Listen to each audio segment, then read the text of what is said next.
Assalamualaikum Mbak Dina. Waalaikumsalam Ibu. Gimana nih? Apa kesibukan Mbak Dina nih akhir-akhir ini? Mungkin kalau kesibukan saya akhir-akhir lagi UAS ya Bu, jadi lagi banyak praktek akhir-akhir ini. Jadi ya udah kesibukannya ya cuma ngerjain tugas, ngerjain proyek, udah itu terus. Jadi memang cukup sibuk ya? Iya. Oke, tadi Mbak Dina dari mana nih? Tadi sebelumnya saya habis dari itu perpustakaan. Saya kebetulan lagi senggang hari ini, tapi ya senggangnya tuh bukan senggang apa ya, nggak ngapa-ngapain. Senggang dikatakanlah nggak ada jadwal formal. Terus ya udah saya ke perpus buat ngerjain beberapa tugas-tugas UAS atau proyek gitu. Oke, berarti cukup produktif ya? Mau nggak mau. Oke, langsung saja ya. Aku ucapin terima kasih banyak karena Mbak Dina sudah meluangkan waktu untuk datang ke pertemuan konseling kali ini ya. Sebelumnya di sini saya mau ngejelasin nih. Oh iya, Mbak Dina sebelumnya udah tahu belum kita ini mau ngapain? Kalau dari yang saya tahu kayak ya saya mau curhat aja sih Bu, kayak ya konseling kan ya. Saya tahu saya ya curhat. Oke, betul banget nih Mbak Dina. Jadi hari ini kita akan melakukan konseling. Jadi nanti Mbak Dina bisa curhat sepuas Mbak Dina, yang seplongnya Mbak Dina kayak gitu. Karena di sini memang tujuannya untuk pelan-pelan nih menyelesaikan permasalahan, membantu Mbak Dina untuk menyelesaikan permasalahan yang Mbak Dina hadapi seperti itu. Nah, di konseling sendiri itu tuh terdapat beberapa peran Mbak, kayak misal saya ini adalah konselor dan Mbak Nina ini adalah konseli seperti itu. Nah, konselor sendiri itu tugasnya yang akan membantu Mbak Nina kayak gitu, yang akan memandu kegiatan kita pada pagi hari ini kayak gitu. Terus untuk konseli sendiri itu Mbak Nina yang memiliki permasalahan yang memang ingin dipecahkan bersama saya seperti itu Mbak Nina. Terus sebelumnya kan kita memang belum menyepakati waktu ya Mbak Nina mau melaksanakan konseling selama berapa menit kayak gitu. Nah, Mbak Nina sendiri sanggup untuk melaksanakan konseling selama berapa menit nih? Kalau boleh jujur saya nggak bisa lama-lama Ibu, karena ya saya capek banget. Jadi kira-kira 20 menit itu atau 25? Oke, boleh banget nih kalau memang Mbak Nina setujunya selama 20 menit kayak gitu. Maka kita akan melaksanakan konseling selama 25 menit. Oke, mungkin Mbak Nina bisa langsung menceritakan bagaimana apa yang dirasakan oleh Mbak Nina selama ini yang menjadi masalah yang mengganjal dalam diri Mbak Nina seperti itu. Sebelumnya saya ini kan asalnya dari kota ya Ibu, jadi asalnya tuh dari Bekasi gitu, dan saya tuh punya kampung di Salatiga. Jadi kayak setelah saya kuliah nih di UNES, terus saya ya deket lah ya Semarang sama Salatiga tuh cuma sejaman doang. Jadi ya katakanlah saya sering gitu balik kampung. Nah di kampung itu tuh saya lumayan sering gitu nganterin mbah saya ke ya desa kayak kumpulan ibu-ibu atau mbah-mbah gitu atau kayak pasar gitu. Dan mayoritas kan orang situ kan ngomongnya pakai bahasa Jawa kan ya. Dan saya itu sebenarnya nggak paham bahasa Jawa, mungkin paham sedikit-sedikit kalau ngomongnya pelan-pelan, tapi kalau ngomongnya cepet banget terus kayak katakanlah ada logat yang medok gitu saya kurang paham. Tapi ya perlahan-lahan saya nyoba belajar gitu. Terus mungkin ini cuma perasaan saya sendiri ya Bu, saya cuma ngerasa kayak bukan didiskriminasi ya, katakanlah gimana ya, kayak ngerasa nggak pantas gitu di lingkungan orang-orang di sono gitu. Kayak orang-orang itu nganggep kalau saya ini tuh anak kota gitu, anak kota wong kota atau kota pokoknya ngomongnya kayak gitu. Karena asal saya kan dari Bekasi, mungkin karena Bekasi itu jaraknya dekat sama Jakarta ya, jadi bilangnya Ning dari anak Jakarta gitu. Ini ya itu ya nggak tahu kenapa saya ngerasa ada gap gitu, kayak merasa terasing atau nggak tahu saya cara ngomongnya. Oke, memang berarti Mbak Nina ini memang merasa berat ya di situ kayak merasa tidak pantas beda dengan orang-orang yang ada di situ terkait bahasa seperti itu ya. Seperti itu ya. Iya, bahasa iya, budaya iya, Budaya juga. macam-macam. Kira-kira nih kalau boleh tahu, kira-kira tuh apa yang orang-orang daerah itu, yang orang-orang Salatiga, asli Salatiga itu yang mereka lakukan ke Mbak Nina?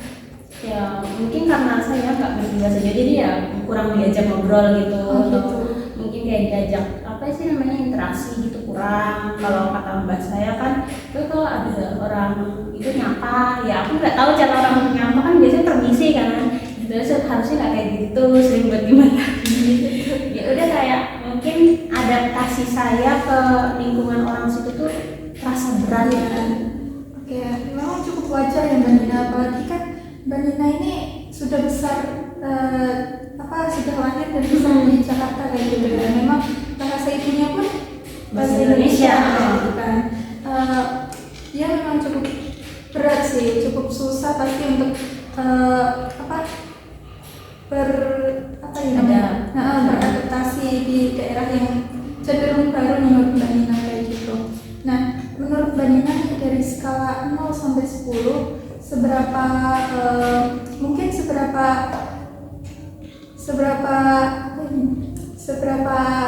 beratkah masalah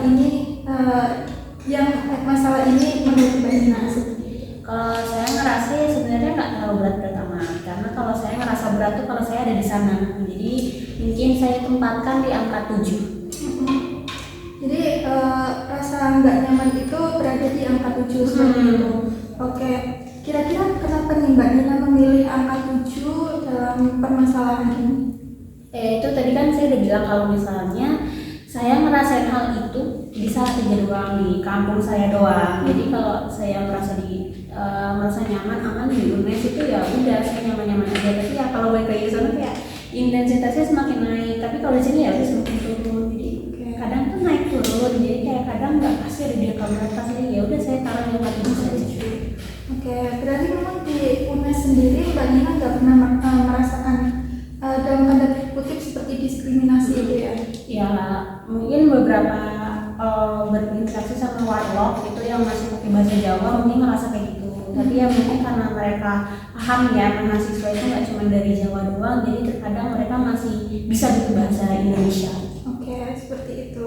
Selanjutnya Mbak Nina, ada nggak sih kondisi suatu hari ini kayak kondisi di mana Mbak Nina tuh nggak merasa berbeda banget lah dengan warga lokal yang ada di Salatiga itu? Mungkin kalau saya tuh ada ya kayak kondisi lagi kenduri gitu. Kenduri itu kayak acara makan-makan.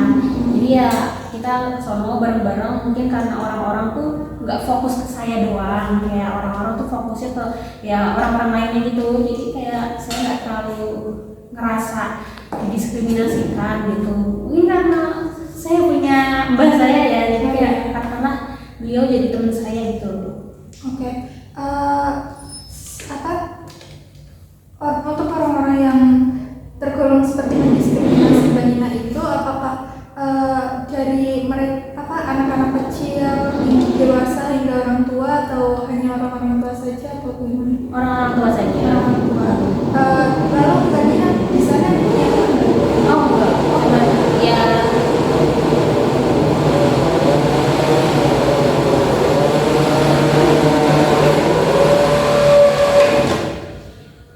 cuman orang-orang tua saja. Terus kalau teman sendiri ini sih ya saya cuma punya mbak saya doang sini sono, terus saya sama sepupu saya doang. Oke. Misalnya Mbak Nina malam ini tertidur ya, terus besokannya Mbak Nina terbangun, terus Mbak Nina merasa bahwa segala permasalahan, segala situasi yang tidak mengenakan ini teratasi itu. Kira-kira apa yang akan Mbak Nina rasakan?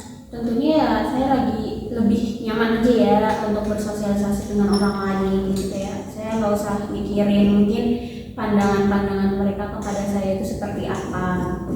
Oke. Kemudian menurut Mbak Nina apa sih kemampuan dan kelebihan Mbak Nina sehingga Mbak Nina ini tetap memilih bertahan berada di Salatiga itu? Ya tentunya untuk kayak kemampuan atau kelebihan saya adanya mbah saya ya ibu, karena ya mbah saya kan juga orang asli situ dan sebenarnya saya tuh harusnya orang asli situ juga, cuman apa ya, katakanlah besarnya saya nggak di situ. Saya bisa minta bantuan mbah saya untuk kayak mengajarkan mungkin bedanya budaya di Bekasi sama di budaya Salatiga seperti apa, terus kayak minta ajarin kayak bahasa-bahasa sederhana gitu. Mungkin kayak saya juga ngerasa mungkin karena sering dimarahin jadi saya males ya, padahal kan mbak saya marahin ya biar saya lebih baik gitu. Menurut Mbak Nina nih, apa sejauh ini yang sudah Mbak Nina lakukan untuk Mbak Nina ini bisa merasa bertahan di Salatiga?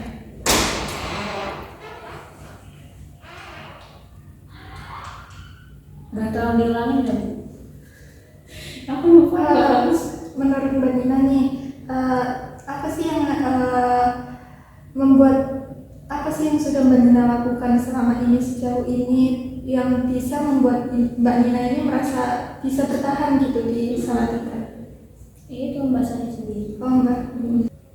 Oke, Mbak Nina, sejauh ini kan kita sudah membahas ya bagaimana permasalahan Mbak Nina yang sudah Mbak Nina hadapi, bagaimana ya situasi ini membebani Mbak Nina seperti itu. Kira-kira nih Mbak Nina, menurut Mbak Nina ada nggak sih solusi yang bisa dirancang untuk rasanya menutupi segala permasalahan yang Mbak rasakan? Mungkin yang pertama saya harus mulai belajar ya, Pak. Semerta pandangan orang lain itu akan mendiskriminasi saya. Mungkin karena ada perbedaan budaya di Salatiga dan Bekasi, mungkin kayak membuat mereka tuh jadi penasaran gitu. Terus saya juga harus mulai belajar bahasa Jawa, mungkin belajar budayanya seperti apa. Terus kayak mulai katakanlah menguatkan hati ya, nggak serta-merta mungkin kayak kritikan itu untuk memperbaiki diri, tapi untuk memperbaiki diri. Mungkin itu dari saya sih.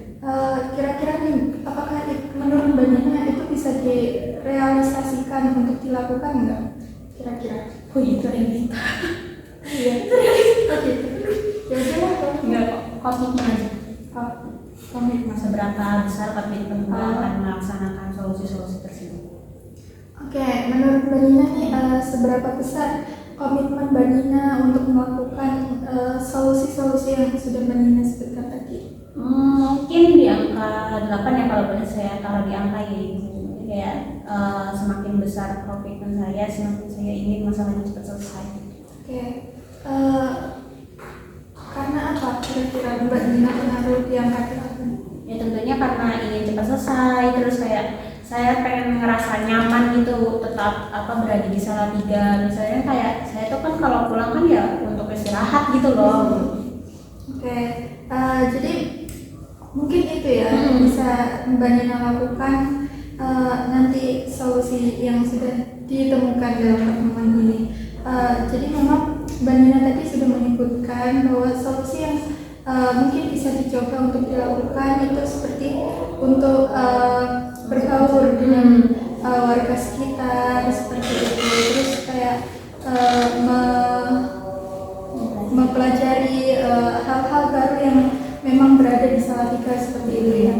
Mungkin itu memang bisa dilakukan ini ya. Oke, Nina, karena kita sudah melakukan satu sesi konseling dari awal hingga akhir ini ya. Saya harap sebelumnya bagaimana Mbak Nina? Apakah masih merasa kurang atau sudah merasa cukup? Saya pertemuan ini. Kalau saya sekarang sudah merasa cukup ya Ibu. Nanti mungkin saya butuh pertemuan selanjutnya kalau boleh. Kayak misalnya kan kalau sekarang kan kita nyusun, terus mungkin insya Allah minggu depan pas saya pulang saya laksanain. Nanti mungkin minggu depannya lagi saya bisa datang kayak katakanlah konsul ini udah benar atau belum gitu. Oke, boleh banget Mbak Nina, itu untuk dilakukan ya. Saya sangat memotivasi Mbak Nina untuk melakukan hal tersebut. Semoga memang berjalan dengan lancar seperti yang Mbak Nina inginkan seperti itu ya. Nanti setelahnya apabila memang Mbak Nina ini masih merasa membutuhkan bantuan saya seperti itu, nanti seperti yang Mbak Nina katakan, nanti kita bertemu di sesi konseling selanjutnya untuk melakukan konseling atau mungkin konsultasi atas apa yang sudah Mbak Nina lakukan seperti itu ya. Iya, terima kasih ya sebelumnya Ibu sudah mengizinkan saya untuk ikut konseling individu pada hari ini. Oke, sebelumnya saya juga berterima kasih banyak sekali kepada Mbak Nina karena sudah mau terbuka dalam sesi konseling ini. Harapannya Mbak Nina bisa menjadi pribadi yang memang lebih yang Mbak Nina harapkan seperti itu. Terima kasih banyak Mbak Nina.